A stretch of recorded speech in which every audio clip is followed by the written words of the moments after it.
Right. Well, I'll try and keep it the slightly edited version because obviously I'm quite old now, so this could go on for some time. I never asked you to declare your age.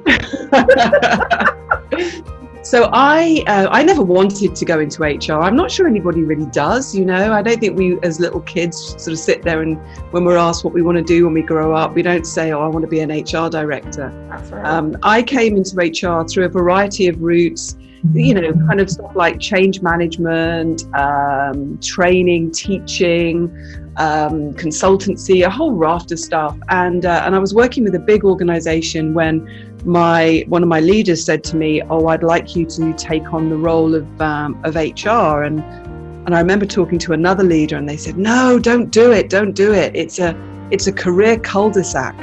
Oh, wow. And I was like, oh, okay. But anyway, I ended up doing it.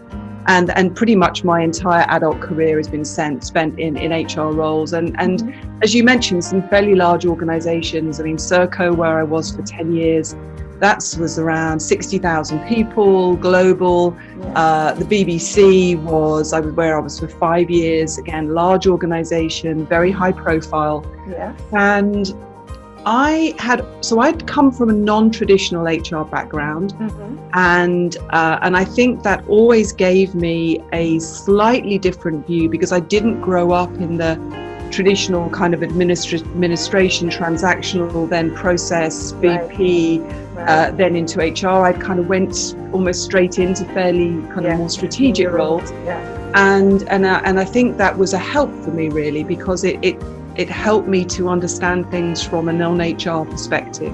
Okay. At the BBC, we were going through significant change. I mean, in the 5 years that I was there, we had obviously, you know, massive disruptions to the way that media is consumed. Yeah. You just think about, you know, from a personal perspective, how you watch video now or how you listen to audio, the role of catch-up TV, huge transformation as a result of digital technology, new competitors coming into the market. We had big financial challenges, so needing to obviously be much more productive, save money. We had the need to collaborate far more because the normal geographical or departmental boundaries didn't make as much sense anymore as a result of digital and audience or customer expectations. And then we had the normal changing expectations of employees that everybody has had over the last few years. And I just got to a place as an HR director that I could no longer reconcile what I was offering, this very traditional 1980s, 1990s style of HR management that most of us are in, where I was still offering processes like performance management or the annual talent review or the annual engagement survey. I just really got to a place where I just thought, this just doesn't work. You know, the needs of our employees, the needs of our organization, the needs of our leaders are so wildly different to help them cope with the need for greater agility, collaboration, innovation, productivity. And this HR manual that I've been looking at, you know, the kind of accepted wisdom of what great HR practice looks like, I couldn't reconcile that anymore. So myself, my business partner, Karen Moran, so we've known each other for a long time and we've shared these views for a long time. We had a long lunch in the centre of London, a place called Covent Garden.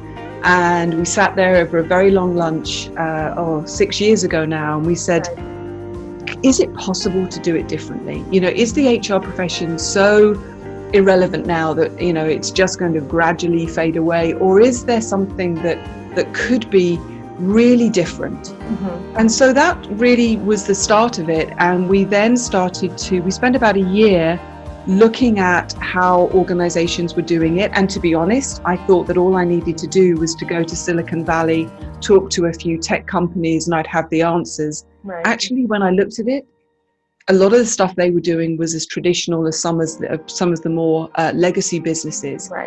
So we started then looking at other disciplines, other industries, other functions. We started looking at psychology. We started looking at marketing, particularly consumer marketing. We started looking at agile product design methodologies, advertising agencies. We started to look at where have you got a group of people, a function that are changing the perceptions, are engaging people and doing it differently. And as a result, we arrived at a model that we believe is fundamentally different.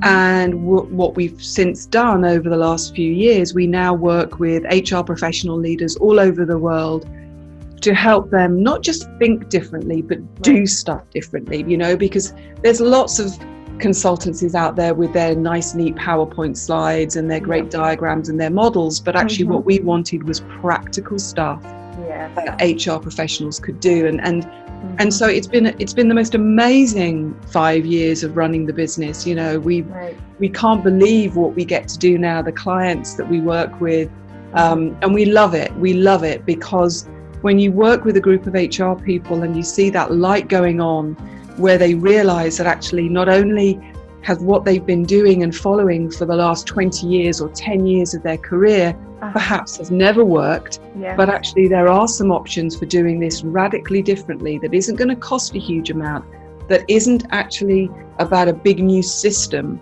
but they can begin to change things quite quickly. That's really exciting.